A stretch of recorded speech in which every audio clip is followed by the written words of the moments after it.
Sony's decision to end physical games sets off a global conversation about the future of ownership. Hey Carnies, and welcome back to the Daily Carnage Show. I'm Shannon, I'm a digital marketing strategist at Carney, and I'm your host. And today we're talking about what the alleged death of physical media could mean for brands and marketers. So grab your coffee and let's get started. Okay, so did Sony start this fire? No, it was always burning since the rise of broadband internet. Last week, Sony made one announcement that sent the whole gaming industry into meltdown. Beginning in January 2028, every new PlayStation game will be digital only. No discs, no physical editions, no used games, no lending to your friends. And existing games, of course, are not affected, but every new release after that date will be sold digitally through the PlayStation Store and retail partners. And Sony framed this decision as simply a call based on consumer behavior. They said, quote, "The general preference for digital media significantly outpaces physical discs." And they said the move aligns more closely with how most of our community prefers to access and play games today. And on paper, if we break down the economics of this, it makes a lot of sense. Naturally, digital distribution costs less. There's no manufacturing, there's no shipping, there's no retail inventory, there's higher margins, instant delivery. This dynamic is the same reason you see music move to Spotify, movies move to Netflix, and software move to subscriptions. You might call this a good business decision. The problem is that consumers reacted emotionally. And who could have possibly seen that coming? The original announcement generated over 145 million views and over 90,000 replies. And then PlayStation social accounts went silent. Basically every comment under PlayStation's YouTube videos,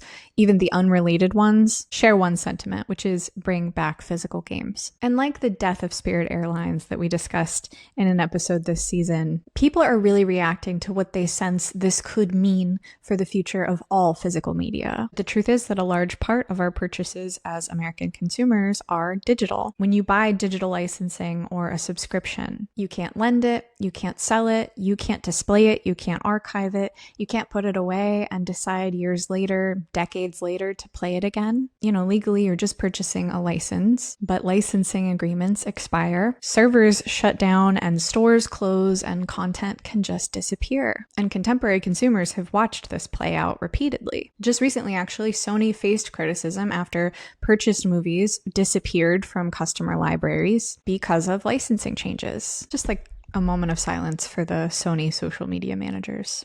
You know, people are really grappling with whether or not they want to live in a future where they don't own the things that matter to them. They're just renting access. And of course, the gaming world is in a tailspin over this announcement, but these conversations have been happening about music and film for a long time. These days, most people don't own CDs or Blu-rays or DVDs. Most people stream everything they consume. And data shows that, yes, physical media consumption has steadily declined across all the entertainment categories as streaming and digital delivery become dominant. In essence, we're accepting the fact that someone can revoke our paid access to something that's important to us because it's pretty convenient, and convenience and permanence rarely coexist. Personally, I, like many other millennials right now who grew up consuming and enjoying the last gasp of physical media, have been revisiting and reconsidering my relationship to entertainment. I really grew up embracing the 2000s for everything they were. This might not be a surprise, but I loved to go on the computer. When streaming came along, I donated my CD tower. After college, I got my first streaming subscription and got rid of my DVDs. And my greatest sin of all was walking into a GameStop and selling them my GameCube console and all of my discs for basically nothing. But again, like a lot of other millennials, I'm in my 30s now. I have a solid internal library of albums and movies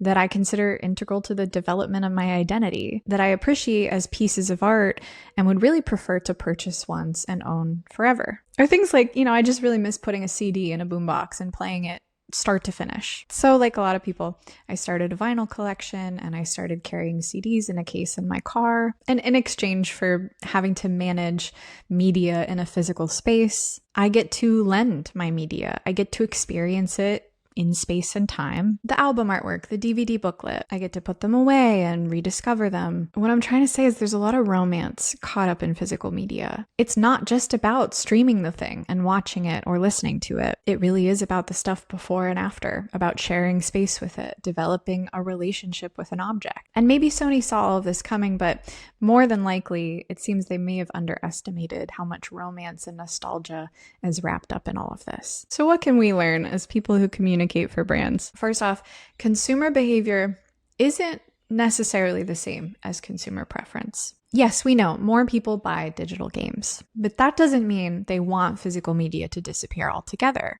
People like to live with the illusion of choice. And Sony has yeeted that illusion as of last week. And secondly, ownership has become a premium feature. As marketers, we understand the value of subscriptions and memberships and streaming and SaaS. It's recurring revenue. But it is possible that brands that test restoring permanence may actually begin to differentiate themselves in this market. This is just another line in the sand that you get to use to define your brand identity. It doesn't necessarily mean going full physical media, but keeping that option could really mean a lot to certain consumers. Another big lesson here is PR.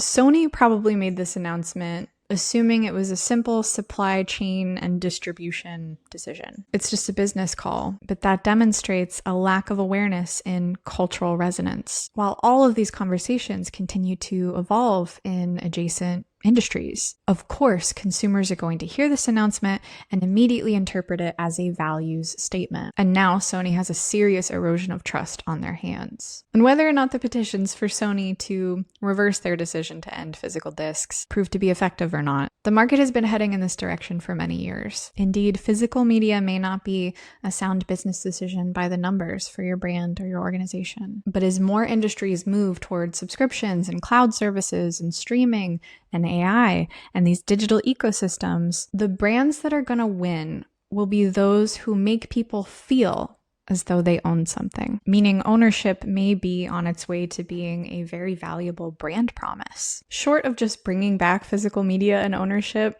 the ideal, how can you communicate ownership? Well, you can give people something they can customize. Let people build profiles and collections and playlists and avatars and dashboards or experiences that feel really uniquely theirs. But consumers also feel ownership in things they've invested a lot of time into. That's why it's important to preserve things like purchase history and achievements over time and benchmarks and milestones. And to that end, digital doesn't have to be this disposable devil. You can create collectible or permanent digital assets, badges, certificates, exclusive items. People also feel ownership over the things they help to shape. Let people vote on products and features and decisions, invite their feedback, highlight customer created content, build communities outside of the brand where customers can influence the brand. But above all, be transparent. You can build trust just by honestly answering some questions like, hey, are my purchases going to disappear?